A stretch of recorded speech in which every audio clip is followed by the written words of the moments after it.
Today at Blade Ops, we are checking out the new Zero Tolerance 0562. This one just arrived in our shop today.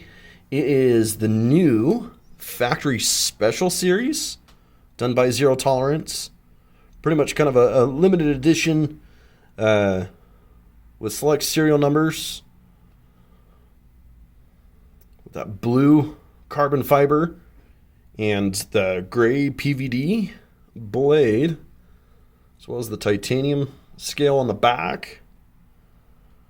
It's a good looking knife.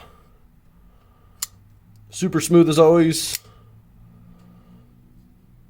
8.3 inches overall, just like its siblings. 3.5 inches as well. It's the CPM-20CV. Get yours quick. They are going fast right here at Blade Ops.